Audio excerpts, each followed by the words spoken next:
Selamat tengah hari dan salam sejahtera. Saya Aida Mulyono dan ini ringkas 12 edisi 23 Februari 2023. Kita mulakan dengan laporan ini. Perdana Menteri Datuk Seri Anwar Ibrahim mengucapkan tahniah kepada Arab Saudi sempena sambutan Hari Penubuhan negara itu. Beliau menerusi ciapan di Twitternya merakamkan setinggi-tinggi tahniah kepada Putera Mahkota merangkap Perdana Menteri Arab Saudi, Putera Mohammed bin Salman, sempena Hari Penubuhan kerajaan itu pada 22 Februari.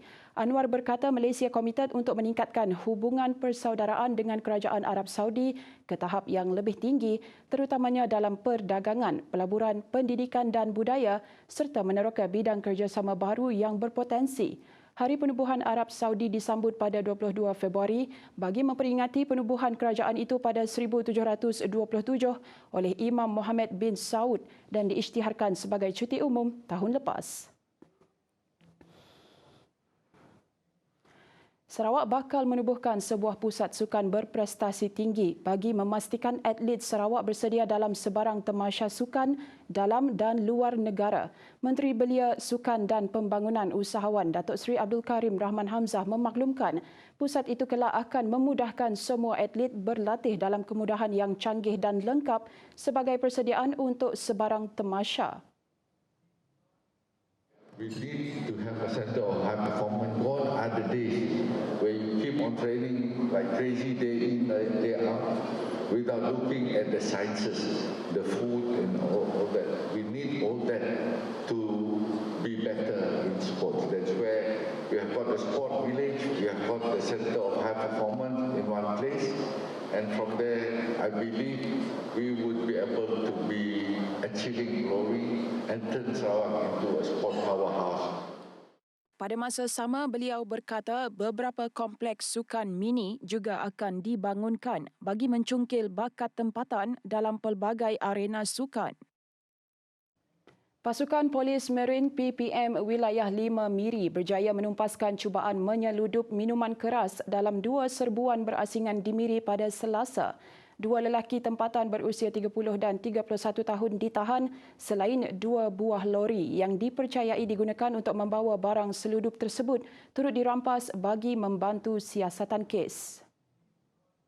Ketua Polis Daerah Miri, ACP Alexon Naga Cabu berkata dalam 2 serbuan itu, pasukan unit Risik Marine URM Markas Taktikal PPM Wilayah 5 menahan 2 buah lori rigid di lokasi berbeza.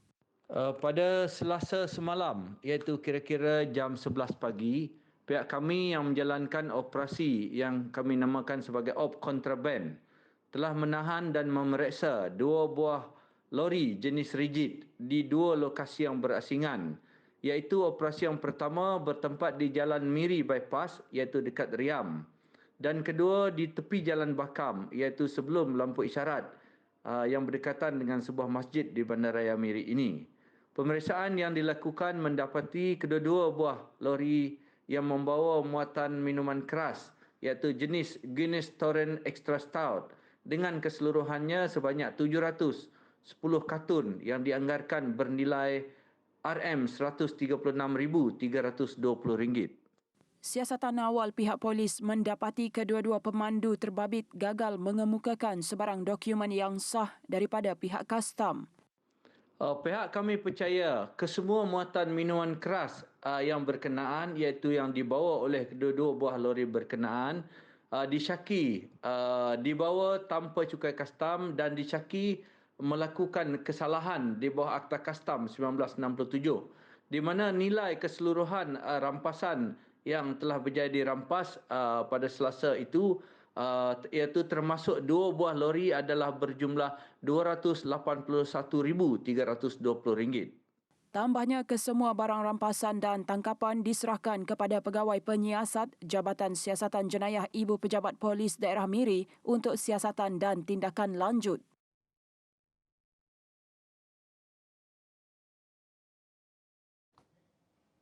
Usaha meningkatkan kesedaran dalam kalangan masyarakat Islam untuk menyimpan di Lembaga Tabung Haji terus diperkasakan. Ini kerana ia bukan sekadar memberi manfaat kepada individu Muslim yang berkhidmat di sektor awam maupun swasta, malah faedah besar turut dinikmati golongan peniaga, khususnya mereka yang menjalankan perniagaan secara kecil-kecilan. Di peringkat bahagian Sarike, hasrat murni itu dimulakan dengan penglibatan peniaga di tapak downtown kampung seberang. Mengalu-alukan usaha tabung haji dalam membantu para penjaja untuk buka akaun lah, supaya para penjaja dapat menyimpan hasil jualan, dan sebaliknya mungkin setidaknya ada berniat juga untuk mengerjakan haji. Dan kami orang berbangga di mana langkah tu dimulakan di downtown Taman Selera.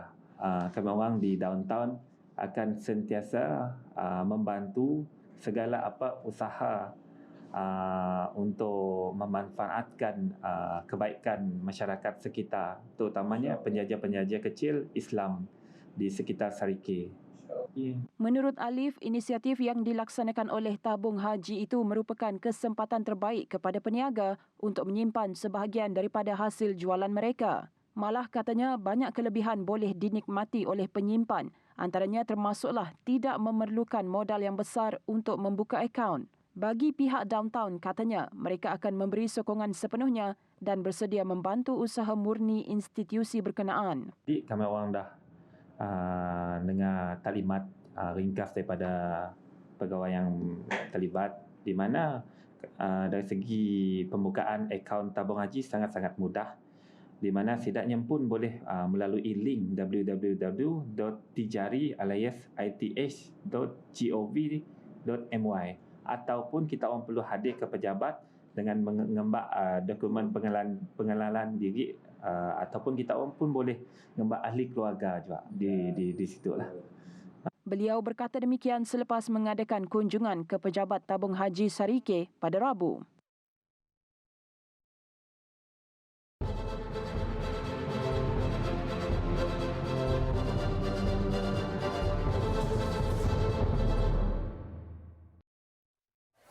Saya mohon supaya kerajaan dapat menyalurkan dana tersebut, bukan hanya memberikan wang ringgit yang mana mereka guna habis.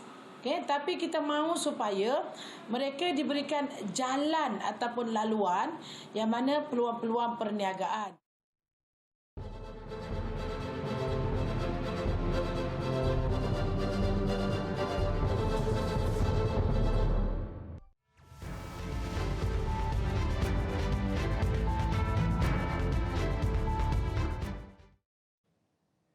Perkembangan sidang Dewan Rakyat, Ahli Parlimen Puncak Borneo Datuk Willy Mongin berikrar untuk membangunkan Puncak Borneo bukan sahaja dari segi pembangunan malah pelancongan. Laporan lanjut kita bersama rakan setugas di Parlimen Muhammad Yusof. Silakan Yusof. Baik, terima kasih Aida yang berada di Kuching. Ya, seperti yang telah dimaklumkan oleh Aida sebentar tadi ya, Datuk Willy Mongin merupakan ahli Parlimen Puncak Borneo mempunyai aspirasi untuk membangunkan kawasan beliau dalam berbagai aspek, seperti aspek pembangunan komoditi, pertanian, aspek pembangunan dari segi infrastruktur yang belum lagi lengkap ya, kemudahan asas seperti fasiliti air bersih dan elektrik masih lagi belum dicapai 100% di kawasan Puncak Borneo tersebut. Tapi selain daripada itu, beliau menekankan aspek pembangunan tarikan pelancongan di Puncak Borneo, kerana di kawasan Puncak Borneo mempunyai banyak tarikan-tarikan yang perlu diketengahkan. Apa kata kita lihat sedikit sedutan daripada temu bual saya bersama beliau. Silakan. Kawasan ini boleh dibangunkan sebagai produk pelancongan yang boleh kita ketengahkan kepada masyarakat dalam negara dan juga luar negara. Kita di Puncak Borneo kita mempunyai ada 4 air panas, iaitu hot spring, dan kita mempunyai 32 gua dan lebih daripada 40 lebih air terjun dan sebagainya yang begitu cantik, indah dan secara natural dia exist, dan ini merupakan salah satu produk ekoturism yang boleh kita gilap, boleh kita ketengahkan kepada masyarakat dalam dan luar negara. Dan secara tidak langsung kesan limpahan sekiranya kita bangunkan produk-produk pelancongan ini, sudah semestinya dia akan merancakkan lagi pendapatan penduduk sekitar. Dan tarikan-tarikan pelancong seperti yang telah diungkapi oleh Datuk Willy Wong Yin merupakan adalah antara tarikan-tarikan yang beliau harap untuk membawa Yang di-Pertuan Agong Sultan Abdullah Riayatuddin Al-Mustafa Billah Shah apabila beliau yang Seri Paduka Baginda mengembara nanti pada bulan September untuk kembara Pan Borneo Seri Paduka Baginda. Baiklah, setakat itu sahaja laporan. Ikuti laporan lagi daripada kami di Kuala Lumpur ini dalam buletin-buletin yang seterusnya di saluran Astro 122 dan MyTV. Terima kasih. Kembali kepada Aida.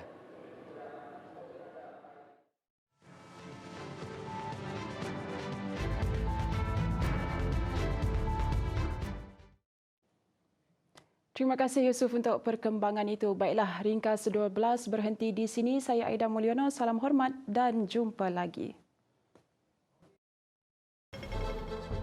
Mengambil kira cabaran ekonomi semasa, pada masa sama, memacu pertumbuhan negara, menarik pelaburan serta memberi rahmah kepada rakyat Malaysia. Belanjawan 2023 membina Malaysia Madani, bagaimanakah pendapatan dicerahkinkan? Apakah fokus untuk Sarawak kali itu? Kami bincangkan bersama tetamu jemputan. Diskusi pra-pembentangan Belanjawan 2023 Bersama saya Dago Salid dan saya Syira Abang Mansor secara langsung 24 Februari bermula jam 3 petang hanya di TVS saluran 122 dan MyTV.